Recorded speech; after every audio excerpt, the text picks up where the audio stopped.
So how important is gear, magic items in Neverwinter Nights? That's the tactica that we're going to explore, and that's the tactica that we're going to be aware of, especially if you've explored certain character classes and now you're thinking about branching out to other character classes. We want to be aware. And certainly the meta of the various different modules in the game, both official and other created content, no spoilers, some are going to be generic magic items. Some are going to be very heavy with magic items, some not many magic items, and some certainly custom magic items. Now, Dungeons & Dragons, whether it's virtual, tabletop, digital, analog, whatever that manifestation is going to be, I'm going to be honest, it's about the loot, it's about the treasure, it's about defeating monsters, getting magic gear, and as your character levels up, you want to gain more magic gear. And in Neverwinter Nights, we want to make sure that as we level up, our gear is keeping pace with the CR, the challenge rating behind the scenes. There's this equation, this formula, this meta based on your character level, what spawns, how much experience points it gets. Sometimes you see that in modules where you're way overpowered, you can still play, but when you're beating on those minions, you literally get no experience points, or you get like 5 experience points as opposed to the appropriate scale, maybe a couple of hundred or more. So this idea that as things scale, you want to keep pace with your magic items, or else you're going to be getting killed consistently and more often. Now, in the core modules, no spoilers, things scale pretty evenly, right? The idea is depending on the chapter, more magic items are going to be added. Hopefully you've got the goal to purchase them. As the game scales, more and more will become available. But we're constantly looking to acquire and trade up. Here's kind of an example. Playing a fighter, level 1, a +1 sword is fantastic. That's great. Level 2 or 3, 4, maybe 5. You've got a +1 sword. That's still pretty good, right? And hopefully we've got some strength augmentation, potion augmentation, where we're trying to increase that plus something that we're going to add to the DC, the D20 dice check. But at the higher levels, at the mid levels, you better be having a +2. You better be having a +1 plus something. You better have elemental damage on there. Things scale. So magic items are very, very important in the game for your character class. We've got that framework. Now, the way the game is set up overall, certain classes are going to have an easier go at magic items than others. And they'll be able to scale a little bit more, making things a little bit more easier in the direct, point and click and punch type pursuit. The sidebar to this, Rogue and Bard classes, they break the mold because you've got UMD, use magic device. You pour as many points as you possibly can into UMD all the time because that allows you with a DC check, which later in the game is you have so many plus somethings, you'll easily beat it. You can use any type of gear. If you have the feats with weapons or other specializations, you can just bypass class restrictions, not feat restrictions. That is huge. We need to kind of completely push that aside. UMD is different. And I push that up to the Neverwinter Nights archive here, exploring UMD. But then we have certain character classes that can take a benefit to how they deal damage based on magic items. Barbarian, Paladin, Fighter, Cleric. You have a variety of weapons, both generic plus something and custom, no spoilers in the game, that are easily going to keep pace. And as long as you make sure you've got your feats up, you've got your synergies up, and you have correct gear, both in armor class, clickies, and plus something weapons, you'll be okay.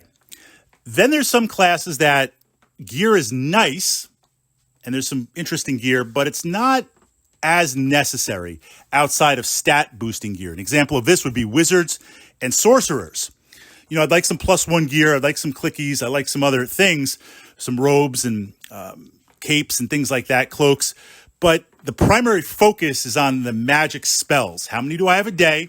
How often can I cast? How can I cast? And what's the DC of that? So either charisma or intelligence, sorcerer or wizard. My primary gear that is the equivalent of fighters, paladins, barbarians dealing damage is going to be intelligence or charisma based boosting stuff. So I can get that maximum DC, that maximum effect. Then we've got some character classes that They have primary gear, but there's restrictions, or it's a little less common. I love playing a druid, a lot of interesting synergies and stuff, especially once you get the pet farm going. But druids, based on their vows and in-game meta, they're limited to certain weapons that they can utilize. And that's not to say that these weapons are not in the game, but sickles and quarterstaffs and simple type weapons, the named weapons or the really special gear in a lot of modules isn't always found in these. So as you level up, the gear does lag a little bit, and that could make a difference in a number of points over a number of combat rounds in terms of damage. And I'm not saying that those character classes are not good. Certainly, then you need a plan to either tactically augment with spells or perhaps get some other clickies to boost your strength or other attributes. So even though you're not dealing that plus damage and additional damage with those magic items, you still got a good dice pool.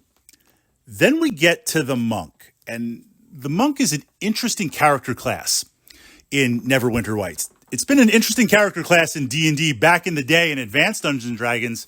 You know, even up to D&D 5.56 Modern, it's better. It's much better, but it still has a couple of little interesting aspects to it. And I love, even in AD&D, analog and digital, I'll play a monk, but there's this idea where we're going to give you some cool stuff that you can do, right? Some cool clickies and some cool abilities. But that's going to come with restrictions because you follow like some martial vows and you've got some skills. As a result, you can use monk weapons, which is extremely limited, or punch things with your fist. Punching things with your fist means I'm missing out on 15, 20% of the weapons in the game. Both, generic plus somethings, but also named weapons and additional elemental damage weapons and things like that. That's a huge hit. Now, there are a couple of monk-specific gears, minor spoiler, gloves that'll boost your damage, boost your attacks, but they're not going to keep up with that gear. In theory, the monk gets around that by the number of attacks more that it can generate per turn, and hopefully you'll use some gear or some clickies or some potions to boost your strength and your hitting power. What we see here with the monk is, certain fights you just can't click your way through. You've got to get more tactical. So we see stuff like stealth being very, very important. At least if I can strike first in the initiative, in theory, get that initial damage going, and then continue to fight, possibly break away. We see stunning, the ability to stun if that monster is able to be stunned, if it's not undead or a construct, right? If it has vulnerabilities. We also see quivering palm, things like that become very, very important for the monk, where that's a delivery system because you're missing out on a piece of gear. So classes that have some serious restrictions like that, they're a little bit more challenging to play.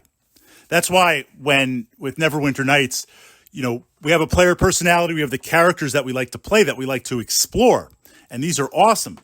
At some point, you're going to start branching out into other character classes. Even if you're like Fritz, I'm never going to play a druid, I'm never going to play a monk. Well, you want to experience the modules, experience the story from that perspective, but being aware that certain classes are very gear dependent, certain classes are not gear dependent, certain classes can utilize more gear than other classes, and how does that impact your playstyle?